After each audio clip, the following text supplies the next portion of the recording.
August 21st, 2023 meeting of the Woodbridge Board of Education to order at 7:06 p.m.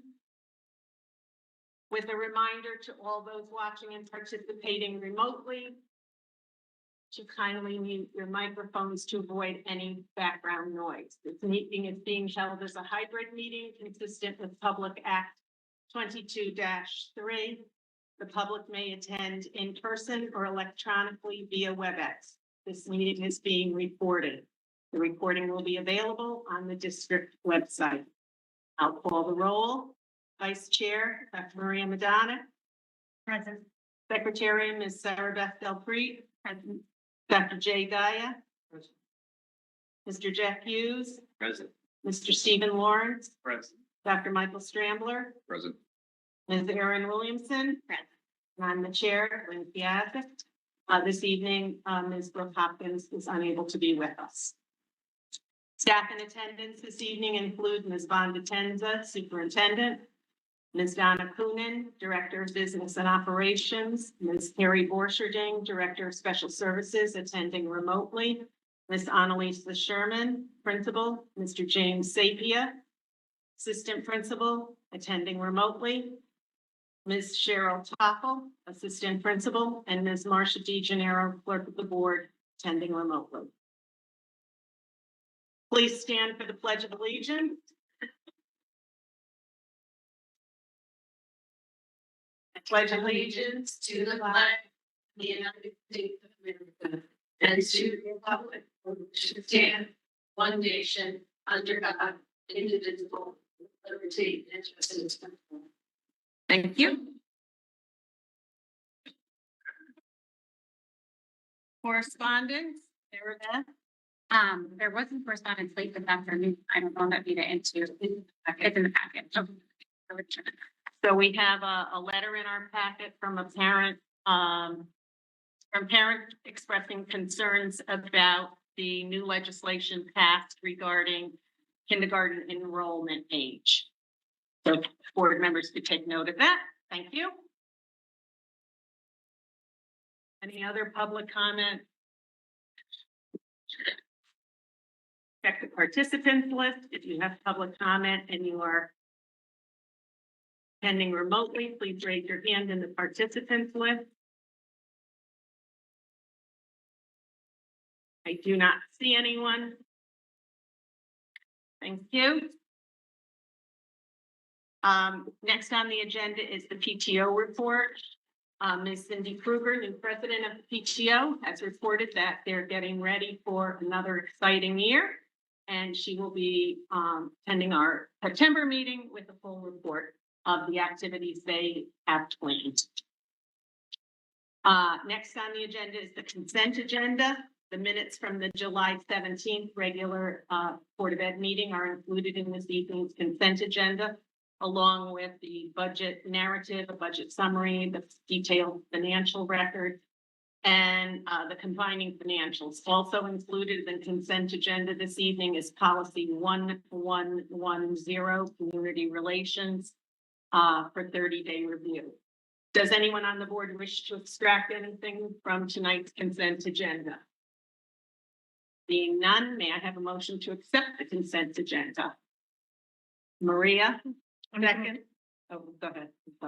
I motion for the approval of the consent agenda as presented. Second. Steve Lawrence, motion made by Maria Madonna, seconded by Steve Lawrence. All those in favor, please indicate by raising your hand. Unanimous. Thank you. Next, we're on to reports. Superintendent report. Tenza. Thank you. Good evening. I would like to just share that even in this room, you can see that our building is shiny and clean and ready for learning. We just need the learners. And they'll start next Monday and Tuesday are early release days for all students.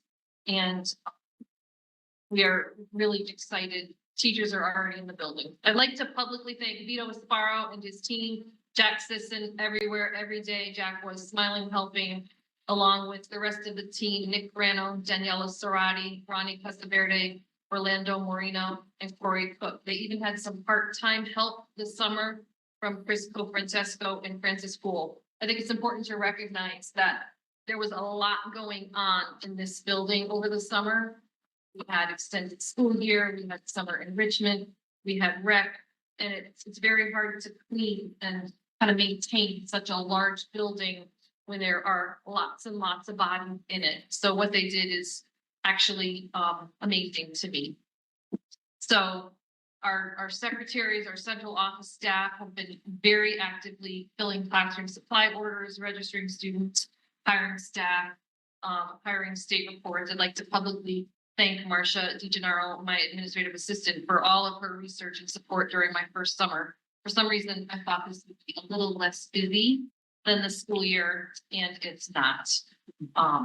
All of our summer programs were well attended, and many of our staff actually worked our summer programs, which is really a tribute to their dedication, and it's greatly appreciated. We had leadership from our own teachers for those programs, including Barbara Ahern and Jeannie Ciarleglio for summer enrichment, Melissa Caparossi and Jennifer Naylor for extended school year, and of course, Rec was here this summer. This summer, we also appreciated SRO Lance Edmonds as a substitute for our security for our summer programs. Lance has a position in a different town, but we were fortunate to have him join us for the summer. Families appreciated his presence while Vinny was pulled back for town support as a police officer. I am proud and pleased to announce that Vinny Lynch made the difficult decision to retire from Woodbridge Police Department just very recently, within the last week or so. And I'm pleased to announce that he will return to service for Beecher Road School as our armed security officer. We swooped him up immediately. Vinny was thrilled. We were thrilled. We worked with, Chief Frank. He was wonderful to work with. And their connection will be very tight. Their communication will be constant. But Vinny knows our students, our families, and our building very well. And I couldn't think of a better way to honor his work to us and also continue to support the safety of our district. So Vinny will be present each day that the students are in the building and summer as well. So it's an absolute win for us. And Vinny is actually joining us tomorrow at convocation as our guest speaker to lead the pledge, where I will inform the staff. So attached, you'll find also, I just wanted to point out our enrollment report. Just a few things that I wanted to share about that. Lisa Sherman will touch a little bit more on her Beecher Road School report. Our enrollment right now is 875 students. Last June, we were at 865. Last September, we were at 845. So, we did have, you can see our class sizes. We did have a kind of a surge in grade 2. We added an additional section, and we still have class sizes that you see that are nice and solid. So I do just want to point out that the administrative team did discuss many factors that impacted this decision. I referenced them in my weekly update to you, but I do want to point out that we considered carefully the Board of Education's recommendations for class size, and recommendations were finalized in October of 2018 by an ad hoc committee of this Board of Education. Those class guidelines are recommendations. They are not requirements, and they are not policy. The document that was created by the ad hoc committee also clearly points out that there are many other factors to consider that we did, including fiscal resources and availability of instructional areas for teachers. We were able to make this change without impacting the budget and within our space restrictions.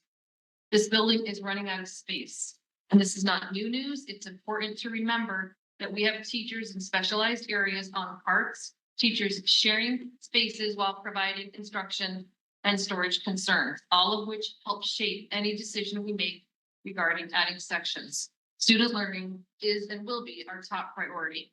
I will continue to keep the Board of Selectmen and our community aware of the situation and the steps that we are taking. As a segue to that, and as a reminder, our ad hoc enrollment instructional needs and planning committee had met, has made some recommendations, which include a feasibility study Currently, Donna Poonen and I are working to develop an RFQ for this feasibility study. We have some examples. We're securing a few more. And we have met with a consultant who may help us with the important PR aspects of this project so that we can make sure that we can keep the community apprised and bring them along with us in the understanding of what is needed. The latest I've heard about the pool, the town pool, from the town is that they shared their update from the filter equipment manufacturer has a delivery anticipated perhaps as soon as the second week of September for some parts that we needed. Once they are received, next steps include installation and filling and balancing the pool water. So there is a possibility that we might anticipate the pool may be available in early October. So now that I know that, I will make sure that I'm communicating with, I think, John at the rec department to make sure that we can start talking about making plans and communications.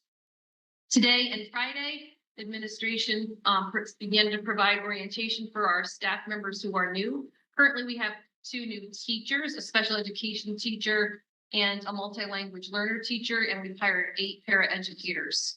We are currently still looking to hire 5 more paraeducators. Actually, in fact, due to resignations just within this week and last. Our paras, it's amazing. We have paras that are talented and are actually finding certified teaching jobs. So it's a celebration for them and a sad time for us. We are still working on looking to fill a part-time school psychologist who also left for the office. I'm proud to introduce our new assistant principal, Cheryl Toffel. Beecher Road School is one of the largest elementary schools, if not the largest in the state of Connecticut. And it's been in need of an assistant principal, a second assistant principal to help lead the building for a few years now. Cheryl, Jimmy, Carrie, and Lisa will share the important work that helps make Beecher Road School the gem of Woodbridge. Being the largest building for elementary education in the state means that we have the most staff and the most students, which brings certain requirements. These administrators will share responsibility of evaluating all of the staff, certified and non-certified. Certified teachers require multiple meetings and classroom visits as part of their evaluation plan. These administrators will share the special education required PPT and 504 meetings. Again, many of our children require multiple meetings and layers of support throughout the year. As outlined during last year's budget process and shared many times during the winter to spring, this role is one that will help share the bulk of the building work, and having Cheryl on the team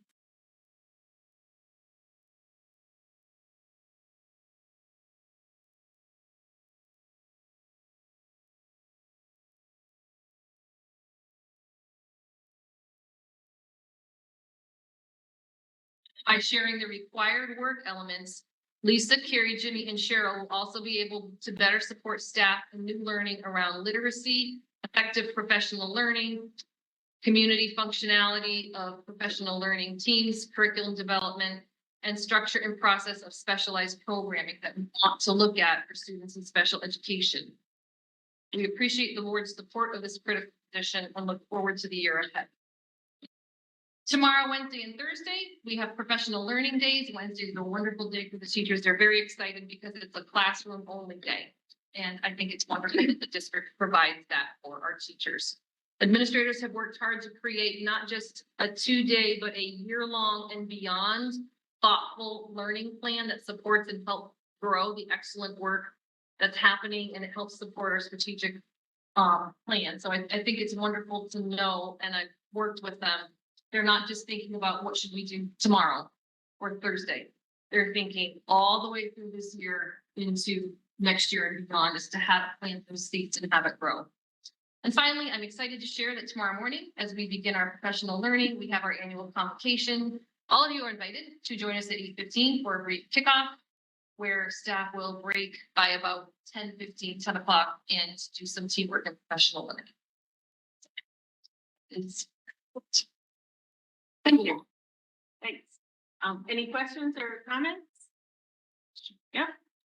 I'm sure there's a reason, and it might even just be space, but in seeing the enrollment, I could imagine some parents asking, well, this, or noting, this classroom has 22 kids, my class has 18 kids. Why is there differences? And I'm just wondering if we could So I like, explain it. excited, like Lisa Sherman will be acknowledging more about that in her report. Actually, when I structured my report, I kind of was, she was first. I was ahead of myself. I'm I was sorry. behind question. All right, then Lisa, you know my question. Okay, You can hang answer. on, Lisa. As I know, we've been watching the kindergarten numbers. How close are we to needing another section, or do we think that all of our, that And everyone we again, I'm know gonna has let enrolled? Lisa Lisa, talk okay. about why,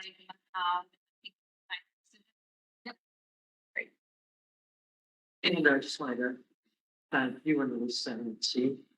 So when I look at the numbers from last year to this year, we see a whole section. What you've managed to do is to use internals rather than the outside. It's a credit. I think the tax base in this town will really appreciate. Thank you. We believe the decision was made, and I think Lisa will touch on that. That does not compromise learning in any way. We want to put the best teachers in front of our students every day. I think our election at least will understand that We did. numbers are increasing with huge flip every year. We're using internal resources and you get to a point when you do it. Anyone else? Hey, Ms. Sherman, you're on. Would you like to join us at the table? Come right on over, Lisa. Good evening, everybody. Before I get to enrollment, I just wanted to share a couple of other updates, and then I will definitely address enrollment. So Vonda already said it, but I also would like to just publicly acknowledge the work of our custodial staff and our administrative assistants. They work tirelessly all summer to get the building ready, to prepare us for the start of the school year. It's a ton of work in a building this size, and they just work really hard all summer long to make it happen. So I also want to just publicly thank them for all of their hard work. We did have a number of summer programs here. It was wonderful to have our building filled with children laughing and learning and making friends and playing outside. So it was a really wonderful experience. And I'm really happy that we were once again able to host those programs here at Beecher Road School. Vonda already mentioned this a little bit too, but our PD coming up the next couple of days, we have a really nice blend of curriculum work. We are bringing back Dr. Michael Rafferty. He worked with us this summer to begin our literacy instruction curriculum work. He's coming back tomorrow afternoon, actually, to launch that work with the entire faculty. We're really excited to have him and to have him bring us forward in this learning and in this work. We're also, as we always do, going to have the opportunity for some vertical conversations with our staff. This gives students this gives staff the opportunity to talk with grade levels below and above about some students and to be able to share information about their classes. We're also doing a meet and greet. Some of you may have already heard information about that. So hopefully you're able to join us. It is on Thursday. I have had a number of parents ask me about why parents are not allowed into the building. And, just to share with you that we are a very large building. We have, as Vonda said, a very high enrollment. So having all of the students and the parents come into the building all at once would just be logistically really challenging. And really the purpose of the meet and greet is for the students to meet their teacher. It's not the opportunity for the parents. The opportunity for the parents to meet the teacher is, of course, at our open houses, which happen very early on in the school year. They're August 30th, September 5th, and September 6th, I believe. So open houses come really quickly, and that's the opportunity for parents to meet the teacher and get to know them and learn about the year that their child will have. So just to put that out there. And also during our PD, we'll of course be talking about policies and protocols and making sure that our staff are fully prepared to launch the school year. One more thing to mention, because I love to talk about the little cuties that we get to be with all the time. Today we have our incoming kindergarteners here visiting us, and many thanks to the bus transportation department, because they always come, they do a little safety video, they send buses, the parents and the students get on the bus, they do a quick loop, and then they come right back again. It was amazing. It was, as usual, just adorable, filled with kindergarteners who could not wait to get on that bus. So they did a really nice job with that, and we have to thank our bus drivers and our transportation coordinator for helping us organize that. And a shout out to the PTO, because also on Saturday, our incoming kindergarteners had a little play date. So we're already doing a lot of things to welcome our newest learners into the building and get them a little comfortable and acclimated with, Beecher Road School. Okay, on to enrollment. So yes, we have been watching our enrollment numbers carefully all summer long. I think at one point, Vonda and Jimmy and Cheryl and I were contacting her weekly and letting her know exactly where we were. And we've been doing that all summer long, especially in kindergarten. But then we started to look at some of our enrollment numbers for our other grade levels. And as we looked at it, and as we thought about the board guidelines, we realized that our kindergarten numbers had reached a level where they were creeping up, but our second grade numbers were even higher. So as we looked at all of our second grade numbers, and as we looked at the board guidelines again and reviewed all of that, and as we thought about what's really best for students, we decided to make an additional section in grade 2. Now, a few things to think about that. Making a decision like that right now at this point in the summer is challenging. It does mean moving staffing around, and it's a hard thing for a teacher to be thinking all summer long that they're going to be in one place and then to go to somewhere different. We understood that. We had conversations with the union president ahead of time. We had conversations administratively. We looped Vito Asparo into it because we had to talk about the room location and where that would be. So it was really, really a thoughtful decision as we looked at our continual growing enrollment in both kindergarten and second grade especially. And we also looked really closely at staffing. As of right now, we were able to give every single kindergarten classroom a paraprofessional in their room. For those of you historically, many years ago, that is what we had. That is the model we had, where every kindergarten classroom had a paraprofessional assigned to them. For a couple of years, it was a shared paraprofessional. Last year, it was a blend of having one in a room and having a shared. So this year, we really made a commitment to making sure that every kindergarten classroom has a paraprofessional in their classroom that they will not be sharing. So that was something that we committed to as an administrative team, which also sort of helped guide our decision as we thought about where should we put this new section. So administratively, we did make the decision to add a new section to second grade. And again, as we thought about our staffing and as we really thought about what's best for students, we are very much a student-centered administration, and we really carefully thought about our staff that we have available. Obviously, we were thinking fiscally as well and how we can not impact the budget as dramatically. So we did make the decision to move one of our librarians who formerly taught 5th grade. So we moved her into the 5th grade position, and we asked a staff member that had been moved into 5th grade if she would be willing to move down to 2nd grade, which she was very willing to do. And we were very grateful to both of those teachers for accepting this switch with grace and flexibility. I know it's a challenge. We all know, we get it. School's starting soon. They have a lot to do. So we're really working to support them as best we can with the logistics of this and sort of wrapping their head around, teaching in a new grade level and a new curriculum. They're both veteran teachers. They're both amazing. And I know it's going to be a really phenomenal year for the kiddos in their classroom. Looking at numbers, Erin, one of your questions, I know. So I will say that in grade 2, we now have 4 sections with 18 and 2 sections with 19. So as I said, we have been communicating regularly about the numbers, and right after we decided to add this section, I think I got 2 or 3 more second graders. So I messaged Vonda and I was like, "Well, Vonda, it's a good thing we added that section because I have even more." And our numbers in second grade would have been upwards of 22, 23 per class, which would have been definitely high for us.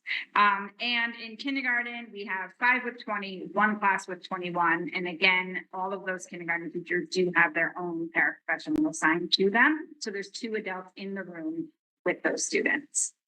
In terms of class placement, The numbers in every grade level vary depending upon the class composition. So there's a lot of factors that goes into creating a classroom community. And I will say that our teachers work very, very hard to build these classroom communities, but we do have to take into consideration things like service hours. So students who receive special education often have to be grouped together to support service hours.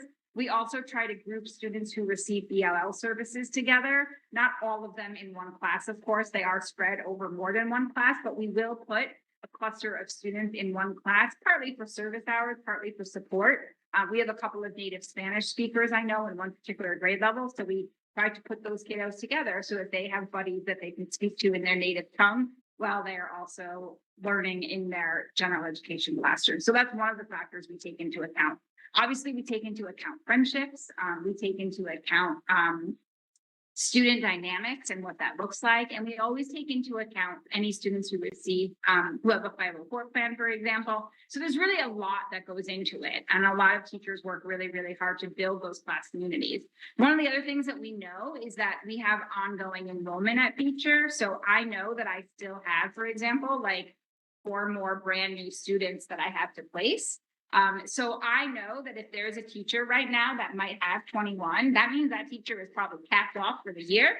And another teacher who has less will be getting new students as they enroll throughout the year. I will tell you that some teachers actually prefer that because they're like, oh, so I'm probably done for the year. Like I won't get a kid in the middle of the year. So some teachers actually prefer to start the year with slightly more students, because it means they know that they will most likely not get additional students through the year, which is, always a challenging thing. One we welcome, one we love, but it's a transition for everybody. So that might be one of the reasons. Also, our school is still got some kinks in it. So we're continuing to sort of make sure all of our data is accurate. I actually just messaged the transportation coordinator because my daughter who graduated was still listed as a bus stop. So I wrote him and I said, I just happened to be looking and you don't need to pick up my child. So there's still some kinks within Tower School that we're working out as well and reviewing some of that data and that information to make sure that it is as accurate and up to date as possible. I feel like there was another question I didn't answer. Maria, what was your question? Paying attention. I was wondering if we were just still on the cusp of, if we had a few more kindergartners, what that would mean for another section. And Yeah. if we think we might have them all, or. I have to say that we did a really big push this year to get our enrollment. We really pushed it hard. And one of the reasons we did that is because we ended up having a kindergarten orientation and we really wanted as many of our kiddos as possible. We also this past year, I should say, visited the preschools, not all of them, but many of our local preschools, which sort of red flagged some of those kindergarten parents to get their information in. I have to give credit to Lola Johnson, who, her and I reviewed the files that we had. We've been reviewing them. Cheryl did it when I was on vacation. So we've been really reviewing and reaching out to parents. She's been calling parents pretty much all summer long. So I feel pretty confident that we are where we need to be. And the few that we were waiting on, we have, like, one of the parents called us and said, I'm going to hold my kid for a year. One of the parents it's a sibling. So we know that they're definitely coming. They're just waiting on a medical form. So we're pretty solid with where we are. I don't imagine we're going to get very many more. And as of where we are right now, again, this is a conversation we've had. Like I said, we have 5 classes with 20 students and 1 with 21, which I know is above some of our guidelines. Mhm. But like I said, with another paraprofessional in that, the ratio is really 10. And a very good problem to have, and we'd love them to come, but Yes. just making sure the logistics. Yeah, yeah. And I also Thank have to you. say that the speaking of logistics, the space issue is a problem. I know you've all heard me say this, but now our full-time and our part-time music teachers will be on parts because I took the part-time music teacher's room and we decided to give it to a full-time Spanish teacher because she's full-time. There was a lot of reasons that went into it, so that we could use the Spanish classroom for a special ed classroom, so that we could use the special ed classroom for a second grade classroom. So it's a big puzzle, and that also required a lot of flexibility. So just kudos to my staff for being amazing and flexible and rolling with it and today I checked in with the second grade teacher that's new to the grade level, and I was like, how you doing? And she was like, I think I'm good, like I'm feeling good. And she was showing me all the new second grade things she was buying, and I was like, please stop buying things, like stop buying things, you're gonna be okay. So just kudos to our staff. We're really lucky at Beecher to have such a. Yeah. Any questions? Maybe you could just comment also, I think that we should give a little shout out to the first grade teachers who then took those Thank you, 5 Jen. classes Yes. and regrouped them and then over the summer to do that work. We have an amazing staff that puts in time over the summer, and I just think acknowledgement of the work that they do and the awareness to the community that we have really committed people. They actually volunteered. They reached out and they said, how are you making this class? And, you know, I talked through what I was planning on doing, and they immediately said, do you mind if we do it? And I was not like, that would be wonderful. You know, the students' specs, you know, all the things that I just talked about. So they actually volunteered to do that for us. And I was very grateful to them for that. And once they were done, we were able to review it and, you know, review what we knew about placement and finalize that list. So yes, thank you, Lynn, for reminding me to Well, and I think that- give kudos. Yeah, to them. I think too, Lisa, that it's reassurance for the second grade parents and kids to know that the people who knew them best. Yeah. That were part of their placement in a really thoughtful way. So I just want to acknowledge all the work that's been done to by the administration, by the administrative assistants to make it all happen. Yeah. And the teachers and staff and the custodians for moving everybody Yeah. too. I mean, it's really, you know, when you say it takes a village, It boy, really does, yeah. it really did in the Yes, West. we had one custodian just going back and forth from 5th grade to 2nd grade for like half a day, and but he did it. It was wonderful. So thanks, Lisa. Go ahead. Yeah, I also want to thank you for all the work that you put in over the summer. I know this is as you said, a puzzle and a lot of problems to solve. Really appreciate all of that. I had a question about Power School. You mentioned Power School, and you're still working on some of the kinks there. And I felt for some time that we're not really maximizing Power School, especially the parent portal. I think ideally, a parent should be able to go into like portal and see all of their kids' history, Yep. grades, test scores, things like that in their time here. Are we moving in that direction? Do you, That's the and if leverage. so, when do you think we'll be able to get to that point where Power School could be more useful for parents? Because this year, I'm of two minds about the letters that the students get with their teacher. Like a part of me thinks there's something special about getting it in the mail and opening up and having a letter from your teacher. And another part of me is of the opinion that it's so much easier if a parent could just log in and see their child's teacher and call it a day, right? So I go back and forth with that. But I'm really glad you're asking about Power School, because I will say that Anthony Billings, our IT manager, has stepped into the role of helping us out with Power School, and he has some knowledge already from his previous work experiences. So that is actually a role that he is he's taking on. He's moving into more this year, and he's already had some big conversations. I have big dreams about Power School, like much like you. I'm like, can we do this? Can we, you know? So it is something that we are definitely talking about and moving into. I don't know that we'll ever reach a point that we use it the way the middle school and the high school does, where like I can see every single assignment my kid has to do or hasn't done.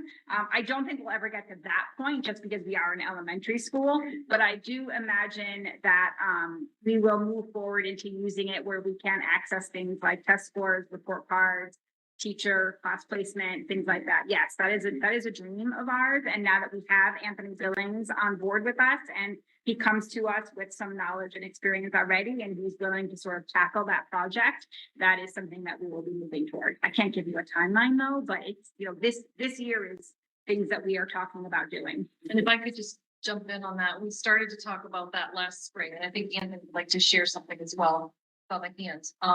We started those conversations, and as part of those conversations, Anthony attended Power School University in Nashville in July for 4 days of mind-blowing training, and you Yeah. can certainly jump in on that. And I He's raising his have hand. come from a district where from kindergarten, to sixth grade. Parents were able to see assignments and standards, how they were rated, and I've seen it work. So, Okay. Anthony? Anthony, Made one part, is the absence. Parents always tell me, can't monitor the absence. So with our school, I noticed in middle school, Yeah, they're able to see who's out, who's in a day. right, And so I think that's the piece of it. It fits into a possible goal of building stronger community. so Anthony, we see your hand and I'm wondering if you're just waving to us to acknowledge the wonderful work you've done, or if you have a little report for us. Yeah, just briefly. I definitely wanted to share the amazing experience of attending Carlson University in Nashville. I'm definitely excited about a lot of the lessons that were learned of interfacing with different districts that have some of the similar struggles that we have in Woodbridge, and coming up with solutions and things that'll help us to better streamline things, cleaning up the data as Lisa mentioned, but also bringing some of those cool features to the parent portal. So I know there is a lot to get done, and we are very excited about doing it this year.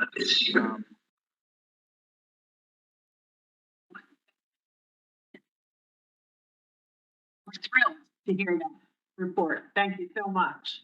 And we'll look forward to hearing more as it progresses, because I think everyone who's sitting at the board table tonight is interested in that. So we look forward to updates from you. Thanks.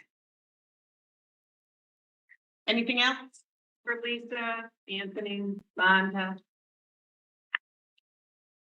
Thank you, Lisa, so much.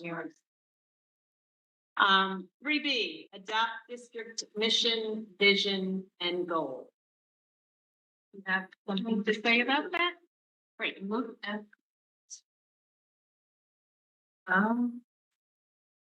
Okay, so I'm just gonna touch on this briefly. So several board members were able to participate in a workshop session last month. And we talked a little bit about our mission, our vision, and our goals. And so briefly, I just want to outline the process behind that.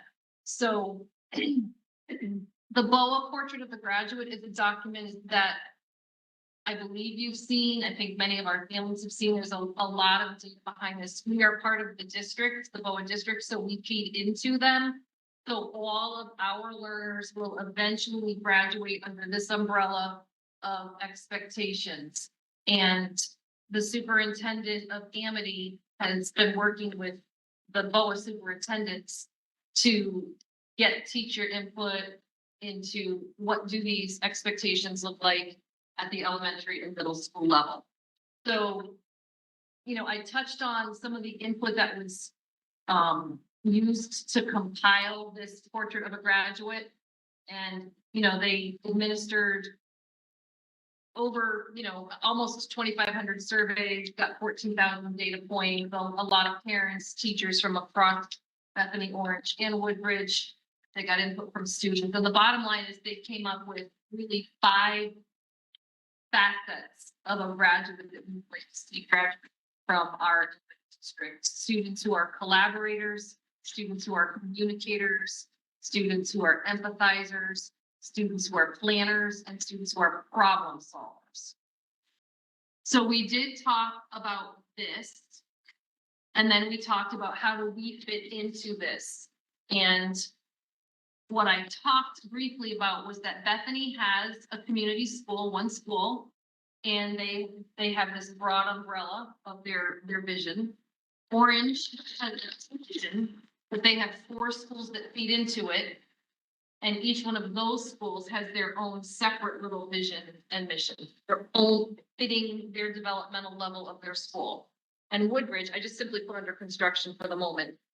We have Beecher Road School. So we have basically mirrored Beecher Road's mission and vision. And that's fine, but often you'll find that the Board of Education has a slightly broader view.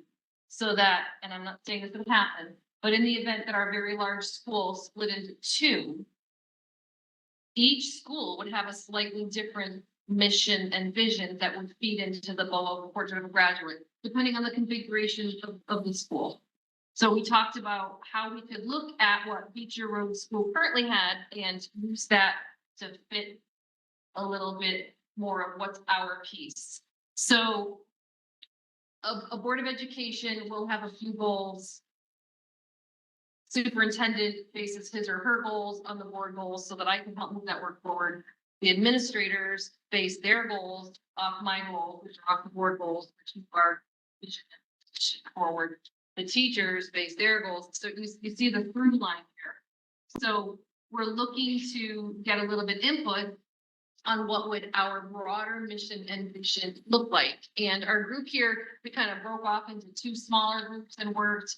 And then we did a little jigsaw, which is a strategy where, you know, some people switch groups and try to explain or convince or kind of push back on what was shared. And so collectively, what we came up with was that our mission will be to create a learning community that prepares children to be flexible, lifelong learners, and responsible global citizens. And we kept benchmarking that against not just Beecher Road's mission, but also the BOA expectations, right? We always benchmark up. And our vision, that's supposed to be the big, the wide, really like an aspirational, not a hope, because my dad would say a hope is not, that's not a strategy. That's not how you're going to get there, but it's big. And so our vision was that we will empower, inspire leaders for the future who will positively impact our world. That's big, but I absolutely believe, and we collectively believe that these learners in this school are already making a difference. They are absolutely going to go back and change the world, their middle school world, their high school world, and beyond. So our proposal would be for a mission and a vision that are very closely aligned with Beecher Road schools, but a little bit broader. And then I'll just jump ahead to the last slide. So then out of those pieces, we talked about goals. And, you know, I was coached by a very, very solid thinker who said one goal is a goal. And after that, it starts to kind of, you know, one goal is a goal, two goals is, you know, kind of like a plan. 3 goals is, I don't want to say a hot mess, but it's too many. So many Board of Educations have 2 or 3. Some really high performing Board of Educations have 1. There are some Board of Educations that have 7 or 8 goals. And if you remember the work that we did at the retreat with Dr. Broderick and Dr. Reynolds, they had several pillars. I think they had 7 or 8 pillars. We could have a goal for each one of those, but the people that execute this goal collectively are the board, the superintendent, the administrators, the teachers, the students. It's, if you really want to be effective, I think it's smart to kind of narrow it. So we talked about, let's try these 2. And we talked about a year span. Let's try 1 year to start. If we want to, at the end of this year, look at how we did and stretch out for multiple year goals, we can do that. But for this year, let's take a look at these goals. So we decided on the areas of student growth and success. We want one that has to do with student learning and one that has to do with the community. We looked at all of the work ahead of us with talking about our building and our enrollment and the projects that are going on and education and building that strong sense of community and relationships that will create that support and buy-in. And so our first goal that we talked about would be that the Woodbridge Board of Education will promote high expectations for student growth, active learning, and academic excellence for all learners. The theory behind that is that if we thoughtfully design instruction that is reflective of evidence-based practices and responsive and student-centered, all learners will be active participants who own their own learning and are able to achieve their personal goals. That goal focuses on student growth and learning. teachers are able to hop onto that goal with all of the student-centered pieces, evidence-based practices of the literacy that we're learning about, the problem-based learning.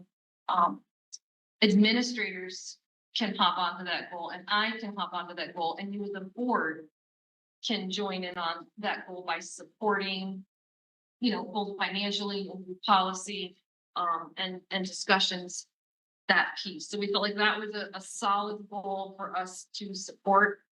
And the second one was that the Woodbridge Board of Education will foster a strong sense of community. And again, the theory behind that is if we utilize a variety of strategies in order to effectively communicate and share timely information with all stakeholders, we will develop and maintain collaborative, supportive, and inclusive community relationships that help all learners achieve their maximum potential. This goal is not necessarily just about communication, right? Strong sense of community comes in a variety of ways, but we do have a lot of work as a board and then as an administrative team to look at how are we developing that sense of community? How can the consulting group that Donna and I are talking to do some marketing campaign pieces to inform people about what's going on so that they can buy into it and support our work? How can we use Power School to help communicate and support? So what tools can we have? So the group that was working felt like we had a vision and mission that were grounded in exactly what Beecher already has in place and goals that would push the work forward that is already outlined in the strategic plan for the year, as well as reflective of work that we do. Great, thank you. Anyone have any, you know what, let's make the motion and second it, and then we'll have discussion. So anyone have a motion to adopt the mission, vision, and goals for 23-24 presented? Jay? We knew that we adopt the mission, vision, and goals for 23-24. Thank you. Second? Anybody? Maria? Motion made by Jay Diamond, seconded by Maria Madonna. Any discussion? Yes. I don't know, we maybe remove like a will, like, or just create a learning community as opposed to we will, just sounds a little.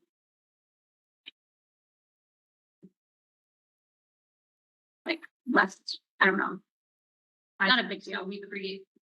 Or just create a learning or. Oh, or yeah. create. Yes. That's interesting. You want to leave out the words "we will" in both Either- the mission and the vision? Yeah, or just the word will, or both of them. I don't know how people feel about it. Just that we will to sort of like, doesn't sound as strong like we're doing it. Like, we will do it. Am I being picky? Nope. You want to make it to create mission. The mission is to create a learning. a learning community. We don't. Like, Yeah, like, yeah. everyone good with two? Okay, Would you mirror that? are we married? On the vision? Yeah, power, to empower. To inspire leaders. Put the future in there, so inspire future leaders who will positively, so you're getting forward. Okay. Inspire to empower and inspire future leaders who will positively impact our work. Everybody good with that? Okay, And we definitely like we too better than we, like collectively, we do that. Use the word foster, foster. We what foster? Instead of create. Yeah, foster. I see what you mean by create. It's like the starting something. Oh, already got one. Yeah, that's it. I didn't mind create. We were just like, You like to create? but foster's not that either.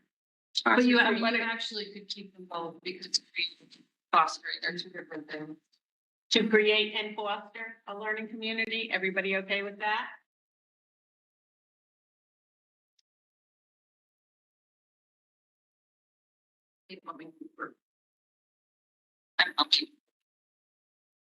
All right, so now we have To create and foster a learning community that prepares children to be flexible, lifelong learners and responsible global citizens for the mission.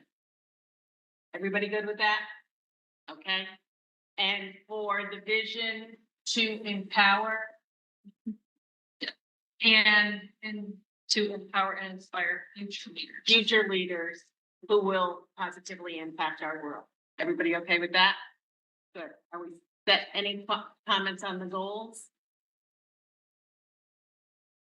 Do we want to add to promote and to foster? Since we're, using Now we're the two. just getting. Okay, we good with that? Sure. Okay, Jay, do you want to adopt your motion to include the changes that were discussed by the board? Adopt the changes, mission, vision, and goals. 2024. Okay, Goals for 2025.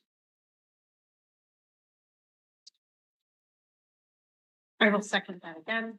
Thank you. The adopted motion made by Jay Diet, seconded by Maria Madonic. All those in favor? It's unanimous. Marcia, thank you very much.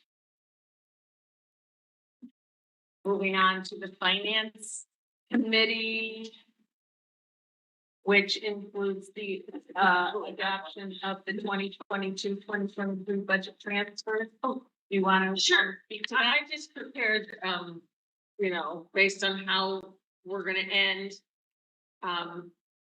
transfers so that nothing would end up, with a negative. And if you'd like, I could, anything that is, did we lose everyone? Hang on. Did we lose you, Marcia?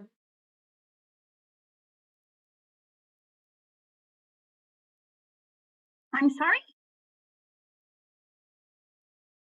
Marcia? Yes? I think you just need to, Yeah. yeah, Okay, hang on, 'cause You can- we lost it connected. No, you're still live, Lynn. Okay. All right, this board can't see anybody. Okay, go ahead, Donna. So if you'd like, I thought maybe I would just, anything that's a requested debit is something that needs money. And I would just run down the list of, the material ones and say, what put us in that position that we need to transfer money in at the end of the year. So, the nurses, we're gonna transfer in $11,000, and the nurses, it was intended in this budget for 22-23, there would be a little bit of a cut in the hours of the nurses, but Superintendent Syriac decided that we should restore that to what it was, and that's why, so we didn't pay anybody more or use extra hours. It was a decision to restore the nursing hours of that group to what it previously was. Let's see, OTPT, $50,000. That was intended to go into a grant, in the IDEA grant, and we were doing so well with our salary savings, I decided to pull that back into the general fund because that grant can roll for another year and we can reprogram those funds to do something else. Seamers, I think we talked about that a lot. We're not sure how, but we definitely under budgeted there. Maybe when we added the 10 parents or somewhere along the line, fortunately you can see that we had just about that same amount of savings in our health insurance. And so those two kind of wash each other out. Professional development, $26,000 because we were sitting in that surplus. One of our year-end spend down things was to go ahead and encumber some funds for some professional development for the teachers. The substitutes, we've been talking all year long how we had a hard time getting interns, so we were using more subs. They don't exactly wash each other out, but they are. So we use more subs than interns. Consultants, we did have a resignation, in the special education group of somebody who could do evaluations, so we then had to contract out. So even though we had savings in that teacher spot, we had to use some of that money to go out and purchase some evaluations. Leases and rentals, yeah, we just seem to make a lot more copies last year than we budgeted for. So that's just an area I need to look into a little more to make sure we're in the best deal we can with our everything. And that's a big number, 162,000. That is because we were able to pay for architect fees for the roof project and in significant improvements to our PA system. So that was about 90,000 for one and 60,000 for the other. So together, we would have been just fine there had we not chosen to do those things with our year-end spend out. Service contracts, 33,000. If you'll recall, we decided to go ahead and do that air quality audit while we had a little surplus. That's about a $35,000 thing, so we would have been right on track there had we not done that. And they are in the process of doing that right now, and then we'll be good for 5 years. Pupil transportation. Classified between these lines, if you see $94,000 debit is needed, and there's a $38,000 credit to give under the special ed line. The net of those two things is 60 some odd $1,000, and that is the cost of about a bus. And we knew we were going to be one bus extra this year, so that's why we needed some funds there. Out of district tuition. We've talked about this before. We did not budget for our BCBA services that get paid for out of this line. We were intending to use the $165,000. We did not end up asking for all of those funds because of our surplus position. So, but we didn't necessarily go over. We just, for whatever reason, we chose to budget this way.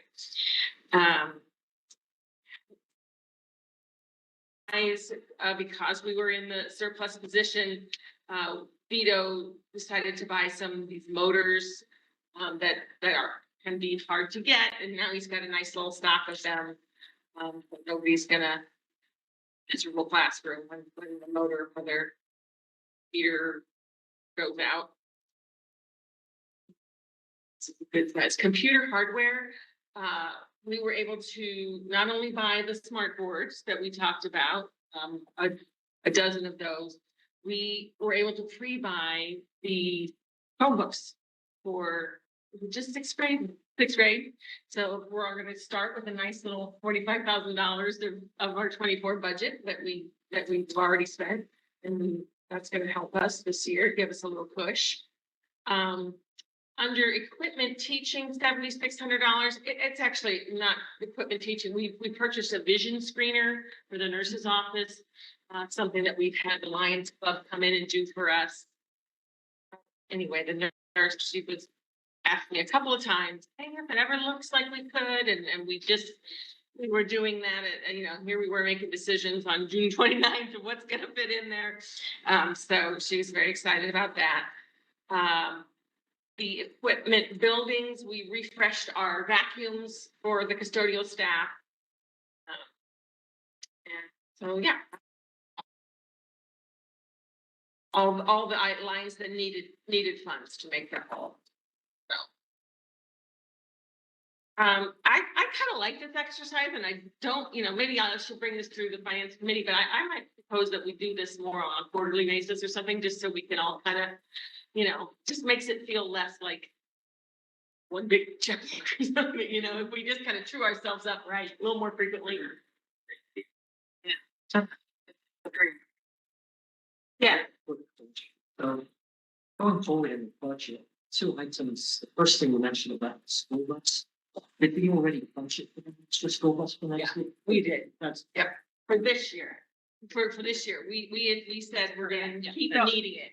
And it wasn't so much the kids as it was the run became longer than you're allowed to have. But I think that's an excellent question, Jay, and I think we're going to have to look at that for this year, because as our enrollment continues to grow, we're gonna have to address, do we have a spot for every kid on the buses? We just saw we went to the bus driver meeting this morning and we Right. did speak with our transportation coordinator and, you know, he said they're full, but they're acceptable at this point. I think Linda raised. Yeah, a good for point. today. It's Also within a time of a minute. Yeah, right. So Right. we have to be careful with that. As the numbers go up and then. All of a sudden you hit that benchmark, then you gotta go for another half bus or Yeah, something. we might have to, so when we're doing our budget going forward for next year, I think we may have to think about that and look at those numbers and the time for those bus routes. Last little question, usually a big line. We know where we stand on the out of district this year. Are we getting students that need these services, and are we having to contract more than we forecast, or are we still? It's hard to answer in a small district. Because one makes a big difference, I know. It does.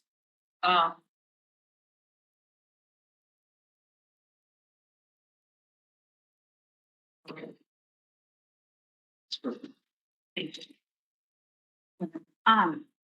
So while I was buying my kids' school supplies, uh, one of the things that I wondered if we had ever done this exercise is to price out what it would cost the district to buy those school supplies that we asked parents to buy. Because economies of scale, it just seems like on average, we're asking parents to spend between $75 and $100. I don't have 7 kids, but I can only imagine what it feels like when you're doing that for a lot of kids. But it is a lot, and you know, to buy a pack of 3 erasers versus 200 erasers, economies of scale. Have we ever stepped back and said, if we were to buy these items in bulk, how much would it actually cost our budget to do?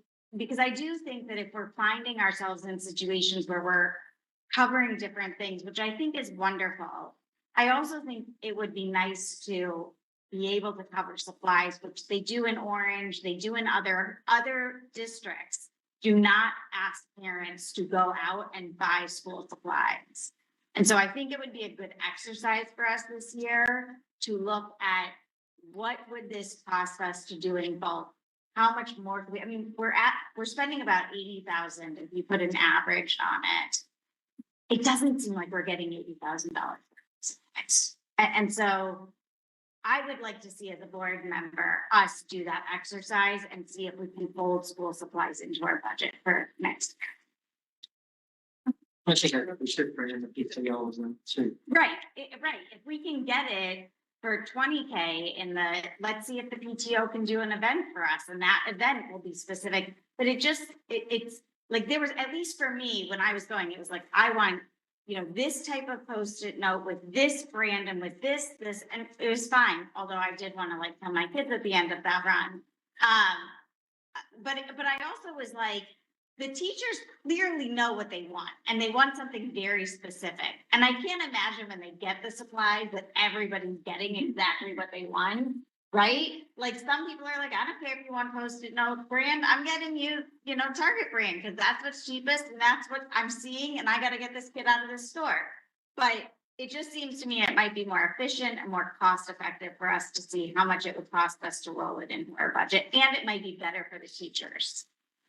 The teachers also may end the year by saying, oh my gosh, I already have so many of XY supply that I didn't use. So next year, instead of getting that, I'm going to get this. If we were able to give them actual access of a budgetary money that they could use. Anyways, just I think for the exercise every once in a while to make sure we need to ask that of parents. Go ahead. I just had a question in relation to this year coming up now that we have the update on the pool. with our energy costs. Have we kind of been, because I know we've kind of had a year where we didn't have to cover running and maintaining the pool. We've projected for that for this coming year. Well, we budgeted our utilities like based on like the last 6 years, not just like this year, but it hasn't been the drop off that you like think. We still have to maintain that room at a, you know, whatever temperature of the room. Now, nothing's heating the water because there's no water. But when she talked about filling that, I'm like, oh, that might be a lot of power to heat that water.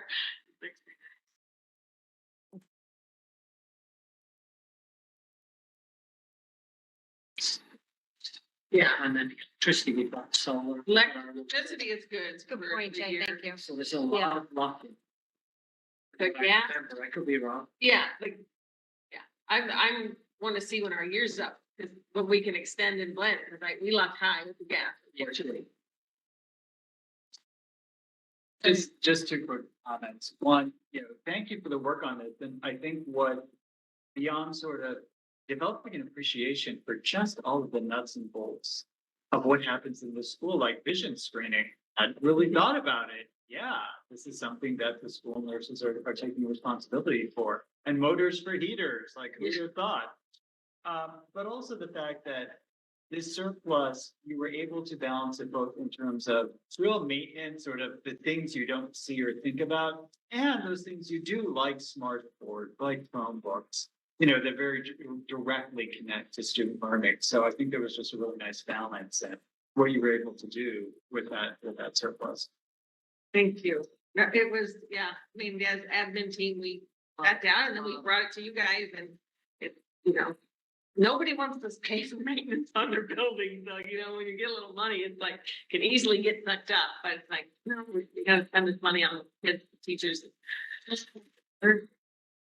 Just go back up Stephen's question. So last year, we were fortunate. We had turnover.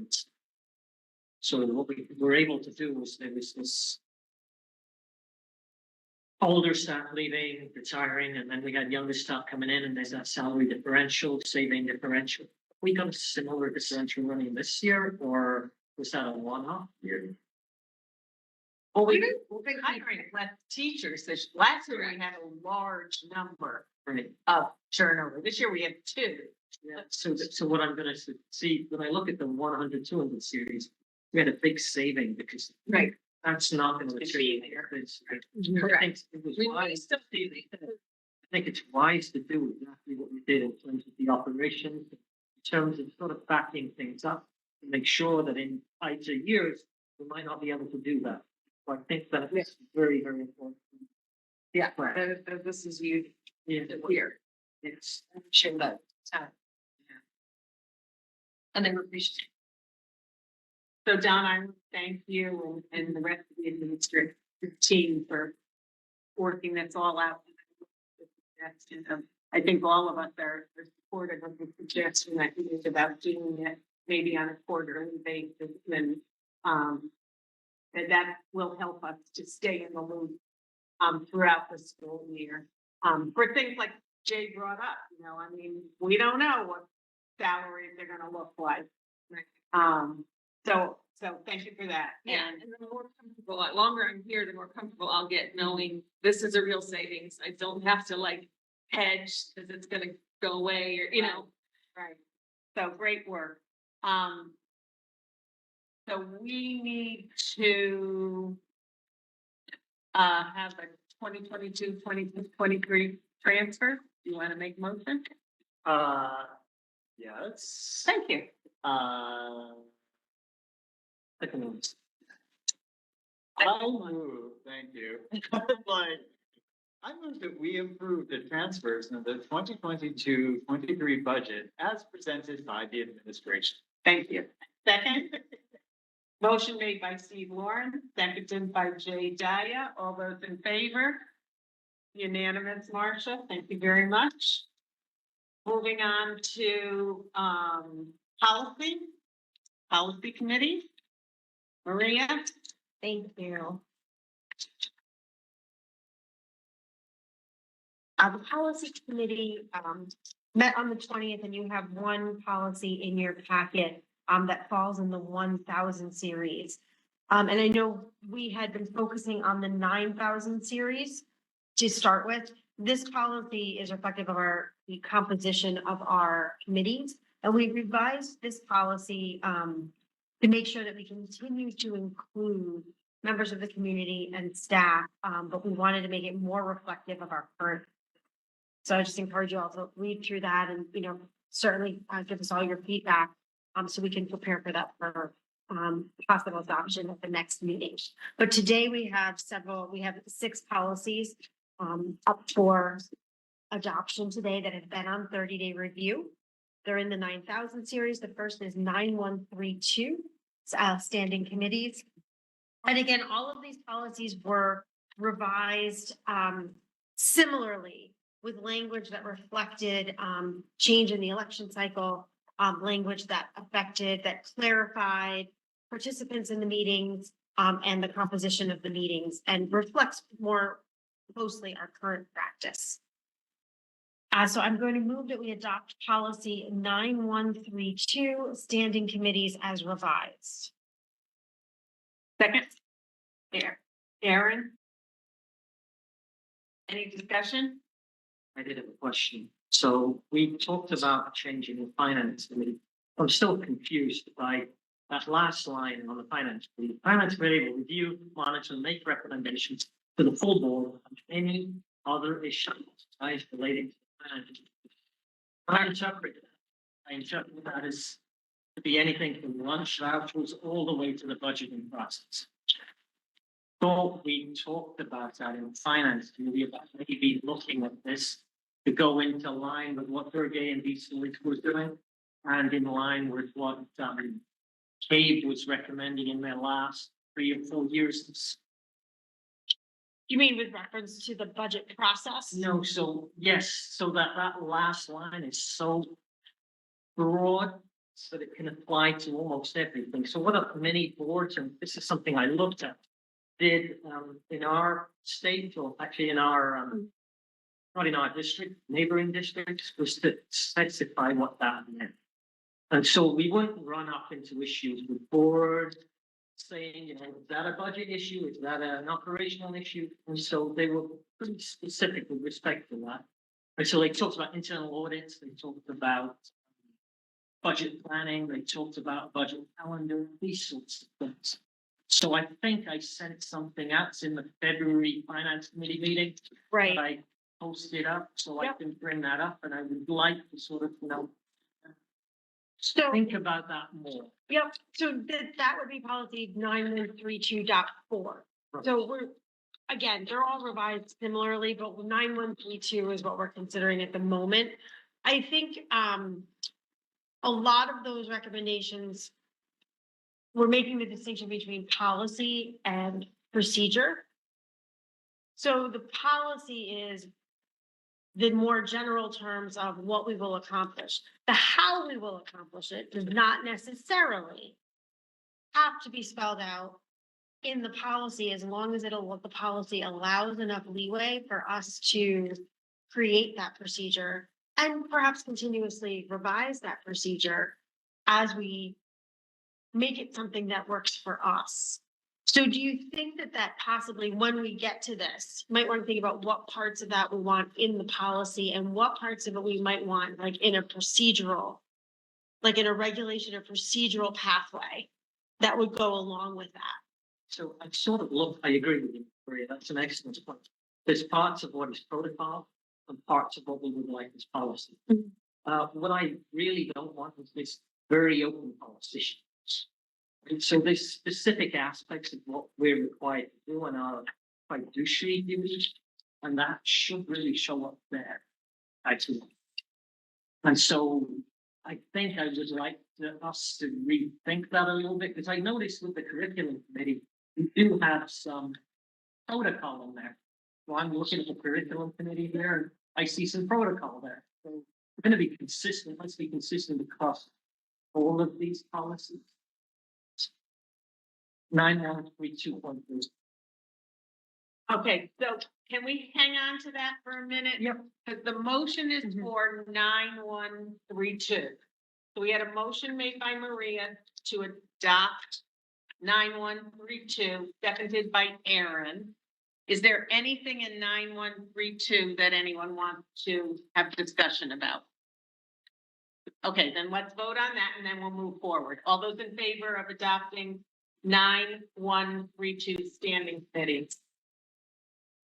It's unanimous, Marcia. Thank you. Okay, let's move on to 9132.2. Policy. Go ahead.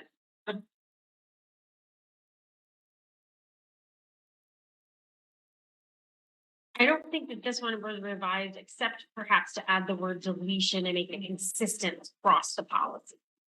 Because it might not be highlighted in red for you, but I believe in that second paragraph, it was the the policy committee shall meet as needed to consider matters pertaining to the creation, deletion, revision, or interpretation of board policies and bylaws. The word deletion was added to that. That I believe was the only change. So I move that we adopt policy 9132.2, policy committee as revised. Have a second for that. There, Beth. Any discussion on the policy regarding the standing committee of the policy committee? Okay, all those in favor? It's unanimous, Marcia. Thank you.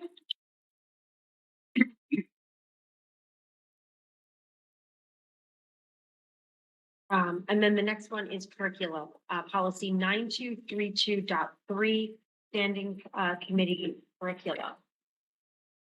I move that we adopt policy 9132.3, curriculum committee as revised. Do I have a second? Mike? Motion made by Maria Madonna, seconded by Mike Scrambler. Any discussion on the adoption of 9132.3 standing committee's curriculum? What I see is the first line is procedure. Work with the administration on the development of new instructional programs. I'm just trying to be consistent with that. So when we get to finance, you would like to see a section that says the responsibilities of this committee include but are not limited to. Okay, Wonderful. That last sentence is broad. Understand latitude, at the same time, I think it would be great to look at what others in this area, just to inform us.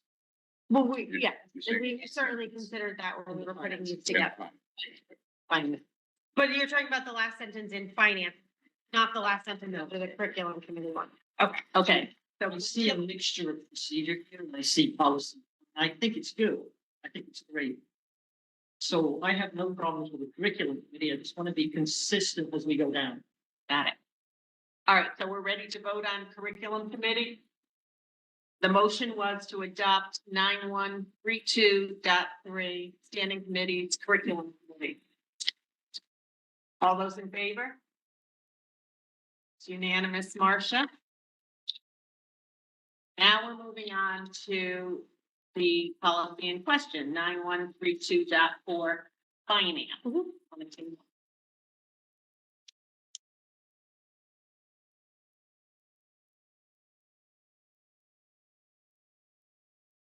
So Jay, do you have thoughts as to if we had put in a sentence just like in curriculum? The responsibilities of this committee may include but are not limited to.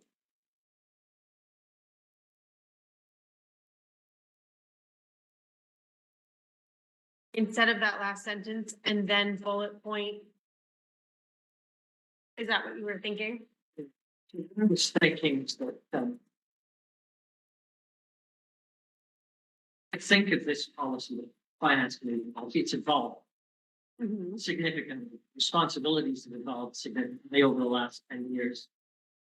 And so I would like to go back and take a look, just like you've done with curriculum, where you've said, work with the administration on the development of new instructional programs. It could be that we change some of the things here to say, work with the administration on the development of financial budgets and plans. These are the sorts of things that I saw when I did a quick review of a few of the policy statements. Because that last statement is so obtuse, it's great. The finance committee will review, monitor, and make recommendations to the board on any other issues. That gets me to say, when we don't, you drop the budget on me, I'd be like, why didn't we build it? I think that is mostly related to specific issues that might arise during the year. For example, that they be brought to the finance committee to discuss. So that's your interpretation, right? And my interpretation would be that budgeting is probably the most important process we've got in this. So that stage, I could say that's relating to the finances of the district.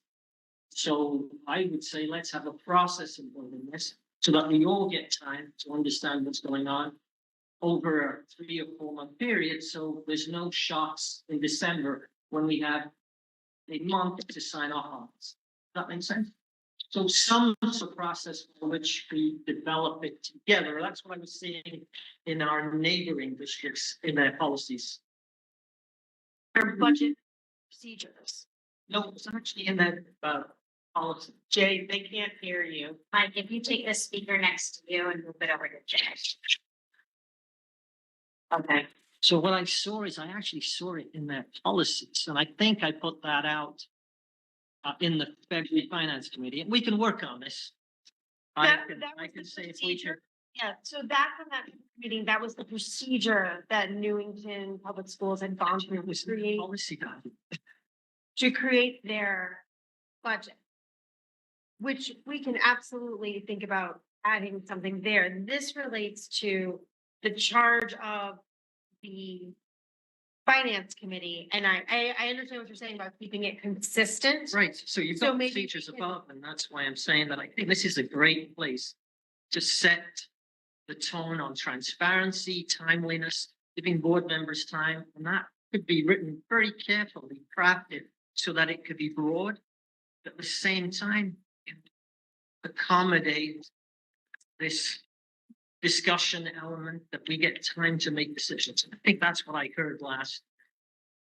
Financial decisions. Financial decisions of the entire board or financial? Yes, so we have to approve the budget at the end of the day, Right, both the capital and the operating. right. So, but that's done by the whole board, not by the finance committee. Right, so what I'm trying to do here is to say that the finance committee sort of builds with the administration, just like the curriculum, this budget, so that they understand as it goes through October, November. So when we get it, I can turn to Stephen and Stephen can tell me, Jay, we did this at the October meeting, we did this at the November meeting. These are the new parts for December, so we don't have to make this huge jump, leap of faith. And so that's a procedure that we Right. could embody in the policy. Like one of the charges of the finance committee to create that budget timeline at the beginning of every Yeah, year. budgeting timeline. We could also think about internal audits. That's something that I've seen around. Well, once you put it in the policy, Yeah, it has to be done. so one of the charges you would like to add, is create budget timeline. So I would for say each with budget- the, create work budget with for the each- administration on development of the budget and a budget timeline. I think that would really help us. And did you want to put a time on that, like every summer or coming into September? It would we be need to come up- annually, right? Yeah. At the beginning of the year, so that everyone's Beginning aware of of the school budget timeline as we go throughout. Perhaps we could table this and make some more revisions. I was to gonna it. suggest this can go on. I think if it's But possible. Stephen, did you have something you wanted to add? Yeah, I mean, I'm okay with that suggestion. I do think that, I think of the role of the finance committee as oversight. Yep. So to the extent that we're inserting ourselves into the process of budget creation directly, or sort of giving ourselves a role in that, or setting timelines, that's where I get a little concerned about boundaries between what's the board role and responsibility versus staff role. So I would just want to be very careful not to cross that line. I agree. Because I think this is staff led. I agree with you, but the information with respect to the budgets would be useful to us in Right. making decisions. So if I knew in September that we need these new sections, then it's the information, not us telling the administration that, you need to put a new classroom there. It's just hearing that information and then acknowledging in December, oh, we heard this in November, we heard this in October. It's an easier decision. We don't have that rush at the end of 3-hour meetings. We know 60-80% of what's gonna happen. Does that make sense? It does. My question then would be, in a sense, I think that's maybe following up on where you were going, Maria, is that a policy or is that a procedure? And is it about this policy, or should we be asking the leadership to create a procedure that meets exactly the expectations you're outlining, with which I agree 100%. Sort of having an expectation about that, but I wonder if that's a policy per se, which I tend to like, sort of higher level, broader, not going too much into the weeds, or certainly not going any further than we need to go. Versus, saying what's the procedure, what's the process going to be? What's the process going to be, and how do you plan to engage the board, whether it happens through the finance committee or beyond? Because the reality is the finance committee has no authority. It's the board that's ultimately making the decisions. We're there to provide feedback on a more consistent basis and sort of, provide that direct oversight that the board ultimately has to decide. The way I see is that direct oversight in the finance committee is very useful to us as a board because we don't get the opportunity to do that. So in essence, we're delegating that responsibility to the finance committee. And so that's why I'd like to see that budget building understanding occur at the finance committee, which happens for many, many boards, at least in our state. And so I think that for me falls into policy, because then you're formally stating, we're going to oversee this process so that we understand what's going to happen in December. And that's, to me, it could be a mixture of procedure and policy, just like I see with curriculum. But simply, I think it's a part of policy for me. That if we stipulate this as part of policy, then we will do this. Right. But the administration has every right to say, you know what, this year we're not going to give you the data in September. It's going to be October, November. That's, But I'll end with saying I'm comfortable with work with the administration on a budget and budget line. I will also say, depending on the administration of the school, that could mean a lot, or that could mean nothing. Without a procedure in place that articulates what exactly that is, this doesn't really make a big difference. Any more so than any other kind of oversight, unless you have a procedure in place that everyone's subscribing to. Just saying, making this as part of a policy statement, I don't necessarily think is ensuring that a procedure will be in place. I think it's us following up that may ensure that. Yeah, so I always say we start with a policy and the procedure backs that policy. So if I think of it that way, the procedure would specify the timing. Policy would say you need to do this. That's the way I'm thinking. So I Does that think make it sense? would be helpful. Go ahead. The CAVE guidelines are sort of a little broad, and there are some other districts that have gotten more specific. Newington does say in their recommendations that they will recommend an annual budget schedule every year. That's what's in their policy, not the actual schedule, but that they will recommend a budget schedule. So I think that there may be some room to certainly become a little more specific under a similar sentence that's in curriculum with the responsibilities of this committee include, but are not limited to. So maybe we'll pull together a few more of those surrounding districts for the next policy meeting and take a look at those and see which ones we would like to consider. So certainly. Yeah. We can look at these. And the other reason I say this is the town has adopted a very similar sort of learning approach. So I think we're just in sync with the way the town has been doing this and the way we do this. I think it's policy. The town has sort of announced this is the way we're going to do this. They've stipulated as a part of that policy. I think we're just in sync with that. That's all I'd like to do. I'm gonna make a motion that we table No, 9132.4 Standing Committees, Finance Committee. And send it back to the Policy Committee to have some discussion about it and to look at some other things that, might be, helpful for us in developing a policy. And, maybe if Finance Committee has any input for the Policy Committee, they can, put it on their agenda and then share it with policy. So that will be my motion, which is very long, but the motion is basically to table that policy adoption tonight. And the second by Maria.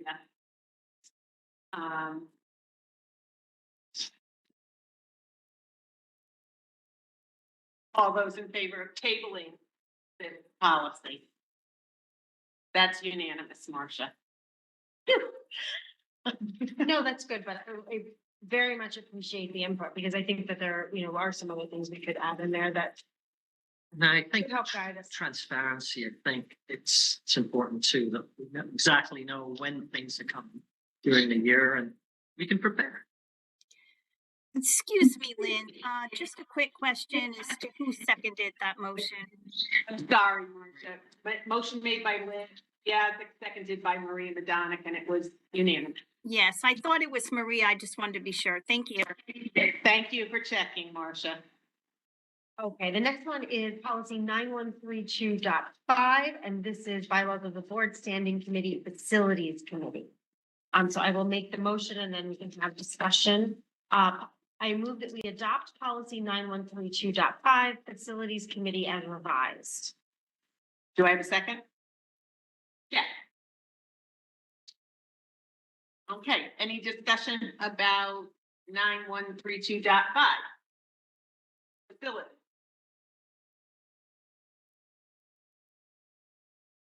All those in favor? Unanimous. Marcia, the motion was made by Maria, seconded by Jeff Hughes. That's one. This is policy 9133, special committees, advisory committees. We just took out some information on here that was redundant in other policies as well. And I move that we adopt policy 9133, special committee advisory committee as revised. Motion made by Maria. Do we have a second? Aaron? Any discussion on that policy? So I had a quick question, as a timeline of 1 year. Is there anything which is subject to extension on that 1 year? Or do we have to cease that committee and start another one? Because the one I'm looking at is the. Well, I think we did that for the reopening committee. I think that. So do you put that language in there? Subject to extension. Oh, but that was date mandated. Oh, okay. Well, I'm thinking of the capacity. That must have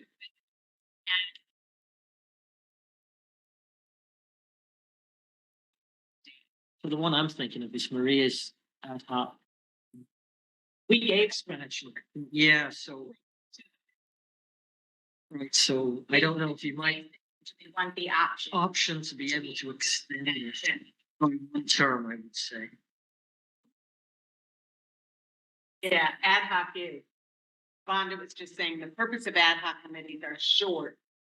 And then the ad hoc committee could recommend that some other ad hoc committee is formed because they found some additional information that then needs to be addressed in another. So you just gotta keep rolling. That's the Yeah. right. So That's kind of how it goes.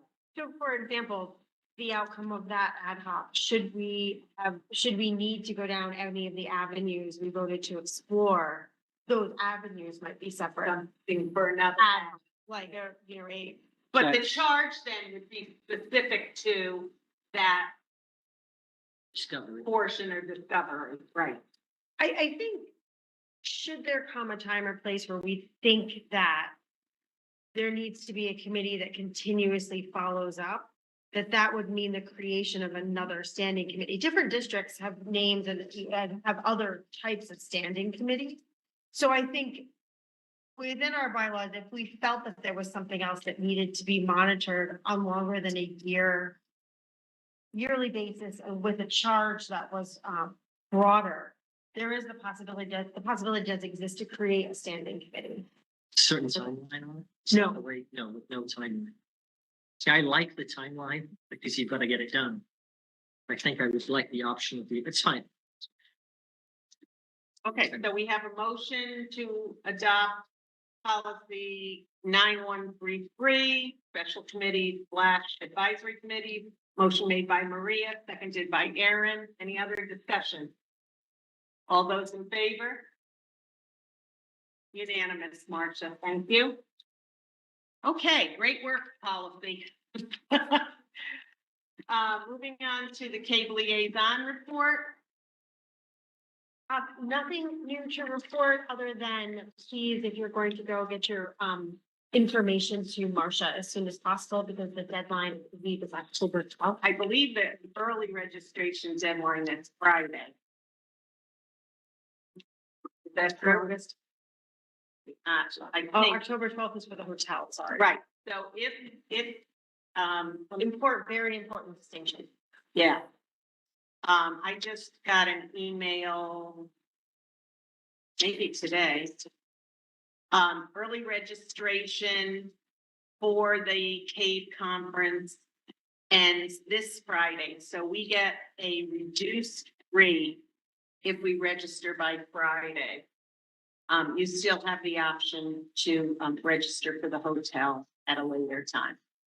So if you're wanting to attend, if you could call Marcia or send her an email specifying whether you are going to attend just Friday or Friday and Saturday. I believe, is that all the information you need, Marcia? Yes, that would be correct. Okay, great. Thank you. And I guess if you're participating in the meal, right? That was last year. We haven't looked at the And registration. that is the same process for this year. If you are staying for the dinner piece on Friday evening, that's important information for them to be able to have a good count. Okay, great. So Friday is the deadline for that, so Marcia would need that information by Thursday. And I encourage you to go. The group that went last year, we had a great time. We learned a lot.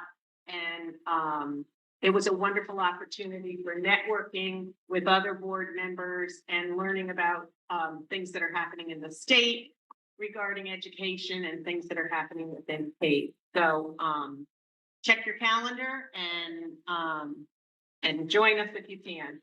Also, I received an email that CAVE is soliciting nominations for CAVE officers and CAVE area directors for 2023, 2024. If you're interested, they'll send you a job description and an application.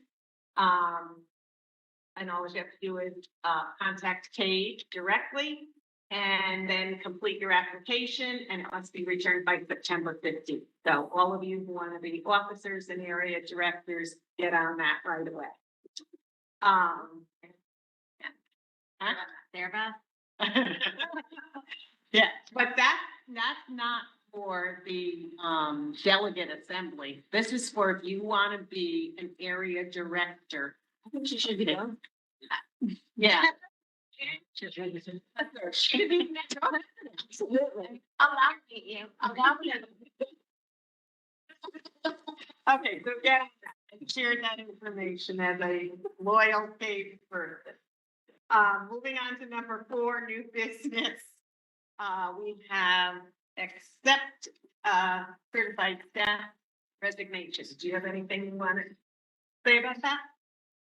No, it's always sad to lose another staff member. They make good choices, for a variety of reasons, for the personal reason.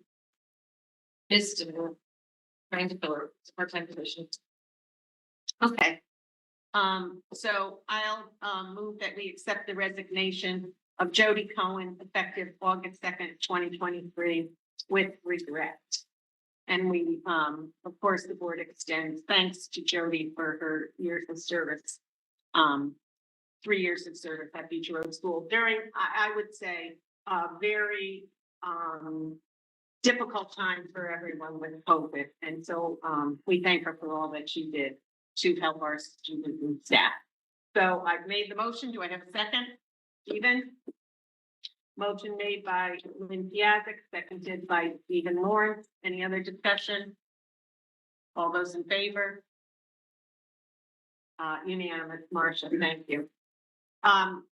Monthly community service announcement. Facilities Committee will meet on Thursday, September 7th at 7:30 a.m. Part of the meeting, I believe, will be a walkthrough of the building to see how the great job the custodians have done and to assess whatever needs to be done for the year. The Finance Committee will meet on Tuesday, September 12th at 4:30 p.m. And our next regularly scheduled Board of Education meeting will be on Monday, September 18th at 7 o'clock p.m. Number 5, public comment. We'll check the participants list. If you have public comment to make, please raise your hand in the participants list. Don't see any hands raised.